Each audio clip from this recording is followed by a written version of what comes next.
Mais um Conexão by Cíntia Monerá no ar, e hoje a gente vai falar sobre saúde e alimentação. O meu convidado é o nutricionista funcional e esportivo Elton Finocchio. Muito prazer ter você aqui comigo hoje, Elton. Olá, Cíntia, agradeço o convite e vamos falar sobre saúde, nutrição, longevidade e alimentação saudável. É isso aí, mudança de estilo de vida, né? Sim, é o mais importante. Agora, bom, são tantas perguntas, mas eu queria começar. A gente percebe, né, essa coisa do reganho de peso, aquele chamado efeito sanfona. Sim. Por que acontece isso? Vamos lá. Existem pessoas que têm um perfil genético, tá, de um gene chamado FTO. E as pessoas têm essa predominância por esse gene, têm maior facilidade de reganho de peso. E aí, através de uma alimentação onde ela se expõe mais a alimentos de carboidratos simples, de gorduras ruins, e com uma caloria ali, vai haver esse reganho de peso com maior facilidade. Tanto ela tem, assim, vamos dizer, uma facilidade, não é facilidade para perder, mas ela tem uma maior dificuldade. Mas aí existe uma questão, que é o seguinte, a pessoa, ela vai, geralmente, por que ela busca, vamos entender primeiro por que ela busca uma perda de peso. Porque provavelmente ela já consumiu uma quantidade de caloria excessiva no passado e aí começa a apresentar alguns problemas. Vão problemas desde exames que estão alterados e principalmente uma insatisfação daquilo que ela vê e daquilo que está demonstrando às vezes nos exames. E aí ela começa a fazer um movimento de ação, de mudança. Ela começa ali a se cuidar mais da alimentação, a fazer atividade física, ocorre uma redução desse peso.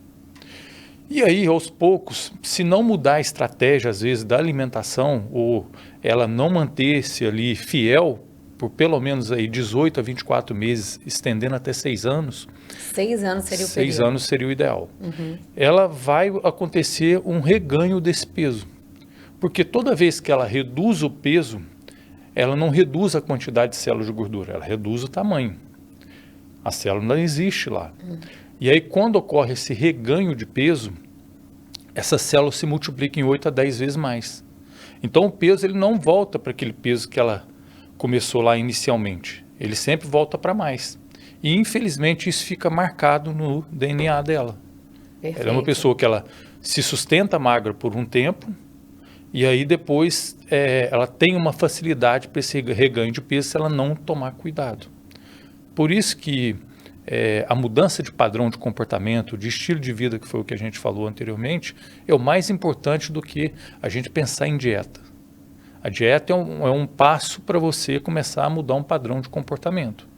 Mas ela, vamos dizer, dieta, quando a gente fala dieta, a gente parece que está fechado num mundo só, né? Que só existe aquilo ali. Então a mudança de estilo de vida, ele é mais importante que se a gente pensa em dieta. Porque a mudança de estilo envolve o quê? Envolve cuidar da alimentação, ter uma rotina saudável de atividade física, controle de estresse, ter uma noite de sono de qualidade. E aí, através disso, ela consegue, vamos dizer, manter-se dentro daquele peso e evitar essa questão do efeito sanfona. Então, é um conjunto, né? É um conjunto. De mudanças, não é apenas a alimentação. E aí você falando, eu queria fazer uma pergunta sobre os remédios, né? Que hoje em dia ajudam a perder peso. A gente sabe que tem os fitoterápicos, mas a gente sabe que tem enfim, vou dar exemplo de nomes, né? Pra gente não falar o nome técnico, mas que fica mais conhecido. O Ozempic, por exemplo, e os outros parecidos com ele. Sim. E muitas pessoas que já fizeram uso do Ozempic, falam dessa coisa do efeito sanfona depois, né? Ou rebote, que chamam. Sim. Por que você acha que isso acontece? Acontece porque, às vezes, a pessoa ela tirou a fome dela, mas não tirou o padrão de comportamento de mania de comer, que é o mais importante. Então, veja bem, eu não sou contra esses medicamentos. Sou a favor de, para quem tem indicação de prescrição médica, que aproveita aquele momento, né, que tirou a fome e faça mudança dos hábitos alimentares através de um acompanhamento com o nutricionista. E aí aproveitar que ela tirou aquela fome, né? Está mais saciada. Está mais saciada, isso, exatamente. Ela aprender a se alimentar, porque senão ela faz assim, ela vai fazendo uso, mas ela não mudou o comportamento dela. Então é como se ela estivesse jogando a sujeira para debaixo do tapete. Entendi. E aí, na uma hora, ela vai ter que tirar. E é por isso que acontece esse efeito Exato. que falam do rebote. Aí ela não mudou os hábitos alimentares. E nem mudou o estilo de vida dela. Foi aquela coisa passageira. Perfeito. Então, esses medicamentos seriam, assim... Uma muleta. Mas, perfeito. Uma muleta para você poder aproveitar e ter a mudança no estilo de vida em geral. Sim, sim. Perfeito. Agora, outra curiosidade é sobre aquele... Elton, assim, mulheres me entenderão. Aquelas gorduras, você pode estar magra, né? Mas às vezes acontece o acúmulo de gorduras em certas regiões do corpo, né? Como flancos, muitas mulheres reclamam disso, né? Região do tríceps. Do tríceps, aqui nas costas, assim, a gente bota aquele top, fica aquela gordurinha saltitante. Explica por que acontece isso, por que nesses lugares aparecem mais o acúmulo de gordura. Tá. Isso pode ser algumas condições, tá? Que precisam ser avaliadas. Vamos lá. Na região do tríceps, essa região aqui, geralmente são mulheres que estão na perimenopausa ou menopausa. Então ocorre uma queda de estrogênio e uma queda de testosterona que vai aumentar aí a flacidez, uma perda também de colágeno. E aí, o que eu recomendo aí nesse caso? É não deixar de fazer a musculação para ajudar na melhora dessa composição corporal, aumentar o consumo de proteínas, ter um consumo adequado de proteínas para ajudar a... que você foi lá, você se exercitou, então você precisa de proteína para fazer reparo e construção muscular. Então, para você diminuir aquela sensação de flacidez. E isso nós estamos falando da região do tríceps. Já na região do flanco, essa lateral, são geralmente pessoas que ficam sem horário para se alimentar, não fracionam a alimentação como deveriam. Então, são pessoas que, por exemplo, que fazem, às vezes pulam um café da manhã, aí chega no almoço, acaba exagerando um pouco mais, aí pula o lanche da tarde, quando chega no jantar acaba comendo excessivamente, e geralmente são pessoas que têm um cortisol mais alto, são pessoas que acabam, vamos dizer, têm um perfil mais estressante, e aí tende a acumular essa região. Um outro ponto são pessoas que às vezes, vamos supor, que chutam balde mais no final de semana. E aí altera ali uma alteração da glicemia, de glicose, de insulina, de resistência à insulina, que vai aumentar esse acúmulo nessa região. Já na região do umbigo, são geralmente pessoas que pode ter, às vezes, uma alteração de hormônio tiroidiano, que é a alteração aí de um hipotiroidismo, e pessoas que geralmente também dormem mal, que têm um cortisol aumentado. Então, para cada pessoa, sempre é interessante a gente analisar individualmente, né, e chegar a um ponto, um consenso ali, olha, vamos ver o que pode melhorar. Mas não, vamos dizer, não é para criar uma expectativa de algo que vai ser milagroso. É aquilo que você enxerga e que você vê que, opa, peraí, melhorou. E a gente pode pensar em alguns fitoterápicos aí. A gente tem aí as epigalocatequinas do chá verde, temos aí a piperina, que é da pimenta, a morosil. Ai, adoro morosil. Que ajuda nessas regiões, que ajudam a melhorar, né, esse aspecto de gordura nessas regiões. Perfeito.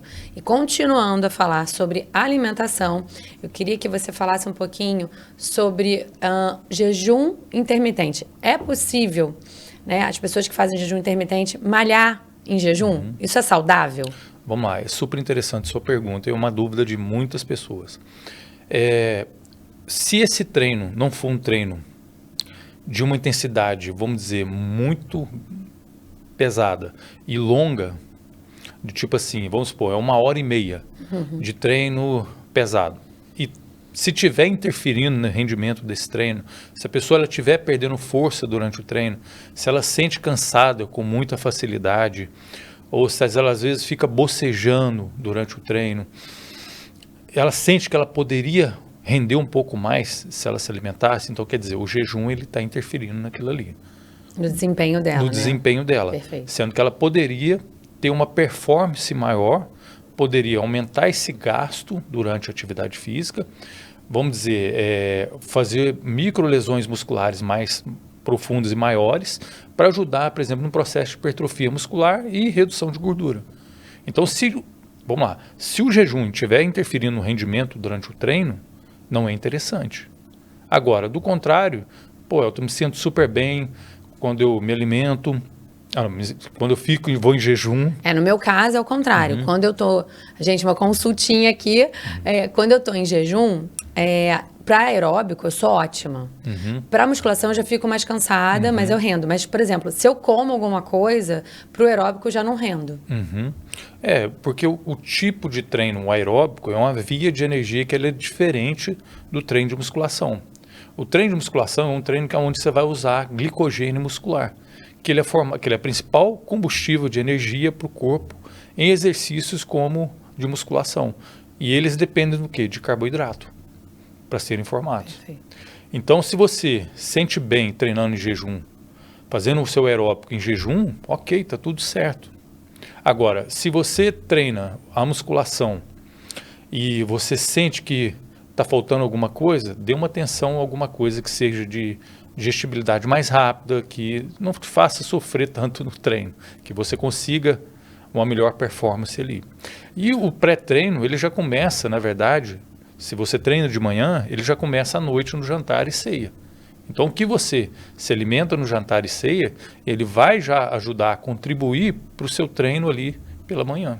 Ai, adorei saber disso, eu não sabia. E aí, aproveitando, né, que você falou sobre isso, qual o melhor horário para a gente poder fazer a última refeição do dia, no jantar, no caso? Super interessante a sua pergunta, Cíntia.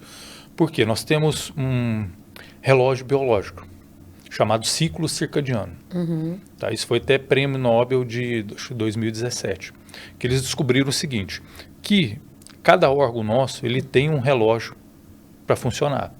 Então, não é normal, por exemplo, as pessoas que trocam à noite, que dormem muito tarde, que acordam muito tarde, que se alimentam muito tarde. Por quê? Porque é a hora que, vamos dizer, que o nosso organismo ele deveria estar em descanso e se recuperando. Então, jantar muito tarde é contra a fisiologia nossa de se alimentar. E aí você acaba, vamos dizer, comprometendo ali. Eu diria que, vamos dizer assim, no máximo até 9 horas. Seria o ideal, 9 horas, 9 horas encerrar. Assim, limite mesmo. Ingestão de líquidos, enfim, depois das 9 Se também. Se você acorda muito de madrugada para ir ao banheiro, eu recomendo restringir 2 horas antes. Perfeito. Tá. Adorei saber, não sabia disso, viu? Qualidade do sono é muito importante. Continuando aqui, agora para quem tem constipação, né? Que a gente está falando de alimentação, a gente sabe que tem alguns alimentos que ajudam, mas o que a gente pode fazer além de alimentação para constipação? A constipação está muito ligada, às vezes, a uma questão fisiológica da pessoa, que aí deve ser investigada, mas geralmente é deficiência no consumo de água, deficiência no consumo de fibras, falta de gorduras de qualidade na alimentação. Então, esse conjunto ele vai ajudar a melhorar a formação do bolo fecal e ajudar na frequência evacuatória, de melhora da constipação. Uma coisa que eu gosto muito para constipação é usar o magnésio. Porque o magnésio ele tem um efeito relaxante. Então, ele ajuda a trabalhar os movimentos peristálticos lá no intestino, que ajuda na melhor fisiologia ali do intestino. E esse magnésio, a gente pode tomar... como é que é feito o uso dele? Pode fazer. Eu gosto muito do magnésio com inositol. Usar ele à noite, que aí você aproveita para ajudar a relaxar no sono, melhora da parte metabólica, de melhor controle de insulina, de glicose, e nessa fisiologia do intestino. Então, é um magnésio carbonato com mais inositol. Agora, chá verde é bom para retenção de líquido também? Chá verde, as epigalocatequinas do chá verde, né, elas contêm ali substâncias que têm nível de evidência A, na prevenção de câncer, e ajudam nessa parte também diurética. Mas tem que tomar muito cuidado, que existe uma linha muito tênue entre o efeito do chá verde para esses benefícios e alterações, por exemplo, de tireoide, que é uma sentinela. Que se você abusar um pouco mais de chá verde, ela pode alterar a sua tireoide. Então, pode, às vezes, desenvolver algum problema de tanto hipotireoidismo ou hipertireoidismo. Então, tem que ter uma cautela. Mas, sim, o chá verde ele tem um efeito diurético. Você pode misturar, às vezes, chá verde com cactínia, que é uma outra substância também que ajuda nessa parte de retenção. E um detalhe super importante é o quê? Consumir água. A água é o melhor diurético que tem. Então, às vezes, as pessoas negligenciam o consumo de água. Passa batido. Por exemplo, vou dar uma dica aqui para os seus. Perfeito, a gente ama dicas, a gente ama dica. Faça o cálculo aí, em média, de 40 ml por quilograma de peso. Então, esse cálculo é uma base que nós temos aí na nutrição para o consumo adequado de água. Perfeito, adorei. Tá. Bom, vamos comprar uma garrafinha e ficar com ela, né, do lado. Perfeito. A gente está aqui, ó, se hidratando também. Vou até dar um gole. E aí a gente está falando, né, sobre metabolismo, a retenção, constipação, dicas de alimentos que ajudam nesse metabolismo e que também são anti-inflamatórios. Tá, muito interessante. Primeiro, a questão anti-inflamatória, ela vai ser o que você vai evitar de consumir, que provoca inflamação no corpo. Então, por exemplo, o que provoca muita inflamação, alterações no corpo e sinalizações inflamatórias no corpo? Excesso de tecido adiposo.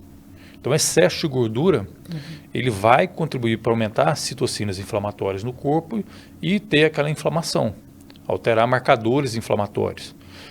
E de onde vem isso? De uma alimentação.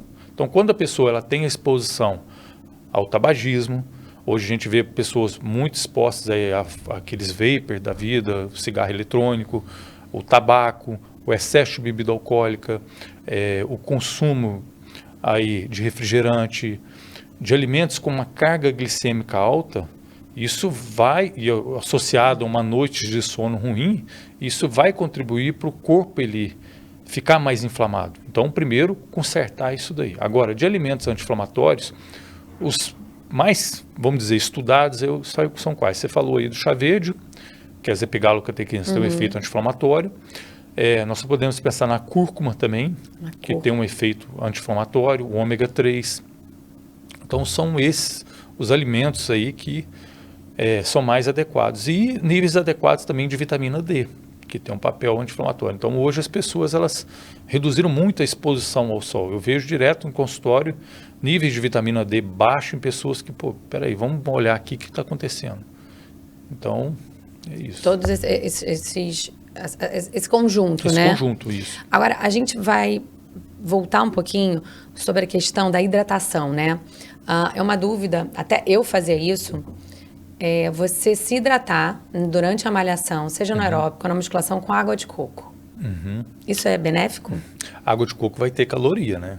Ela tem bastante carboidrato, assim, não é bastante, mas tem carboidrato e tem eletrólitos ali. Então, assim, vamos lá, se o seu treino ele ultrapassa 1h30, quando chega ali mais ou menos os 45 minutos, você pode usar uma água de coco. Agora, se ele não ultrapassa isso, não tem necessidade de usar uma água de coco. Entendeu? Você pode usar, por exemplo, nós temos hoje, e dependendo do tipo de atividade física, dependendo, vamos supor, se a pessoa ela treina na praia, aí um dia que está mais quente, ela transpira mais, então ela vai perder ali eletrólitos que vão comprometer o rendimento dela durante o treino. E uma das coisas que mais quebra atleta ou praticante de atividade física é a desidratação, que faz cair o rendimento e gera cãibras e outras, a pessoa ela perde a noção do que ela está fazendo. Então, hoje existe repositor de eletrólitos, só que sem carboidrato. A gente pode pensar até, dependendo, se houver necessidade, cápsulas de sal, que a gente chama. Nossa, não sabia que a pessoa disso. Ela usa ali uma cápsula com eletrólitos, a gente chama de cápsula de sal, que tem ali um pouquinho de sódio, potássio. Então, qual é o consumo ideal de uma água de coco, assim, para eu poder tomar? Todos os dias? Somente uma vez ao dia? Existe, assim, uma regra? Vamos lá, vou falar de você, tá? Uma média aí de 200 ml, isso não vai comprometer nada, vai te ajudar a ficar mais bem hidratada e não vai alterar aí nada, não. Porque tem que ter cuidado com a glicose, com o aumento. Tem que ter cuidado com a glicose, sim. Agora, a gente vai falar sobre pré-treino e pós-treino. Dicas de alimentos, né? Todo mundo fala, batata doce é ótimo para pós-treino, não é isso? Eu queria que você falasse um pouquinho de dicas de alimento para... Começando pré-treino e pós-treino. Tá. De pré-treino, você pode pensar aí, por exemplo, em banana com aveia, entendeu? Um iogurte com granola, também pode ser pós-treino isso daí. Pode ser uma tapioca de pré-treino também, com ovo. E as pessoas ficam naquela guerra, né, de pão francês e tapioca, o que é melhor? Vai depender de cada um, mas esses seriam os pré-treinos. Agora, lembrando que pré-treino, né, em termos de suplemento, a principal base ela é a cafeína. E tem pessoas que têm uma intolerância à cafeína e não sabem. E aí deixa elas mais agitadas. Então tem que ter um pouco de cautela. Eu sou muito cuidadoso em relação a pré-treinos formulados aí, já prontos. Eu prefiro, às vezes, ir conhecendo um pouco mais. De pós-treino, eu gosto mais de, por exemplo, de ter uma proteína de alto valor biológico ali, por exemplo, ovos, o próprio whey protein, que é a proteína de soro do leite, um iogurte, como eu falei, com uma granola. Então, vai depender de pessoa para pessoa. A batata doce é válida? A batata doce ela pode ser como pré-treino, entendeu? Pode ser ali que é um carboidrato complexo, então vai ajudar ali no rendimento ali. Então, antes de malhar, né? Antes de treinar. Perfeito. Tá. Vamos mudar um pouquinho a pauta falando sobre queda de cabelo, né? Que eu acho que também está muito ligado à alimentação, estilo de vida. A creatina, ela contribui para o aumento da queda de cabelo?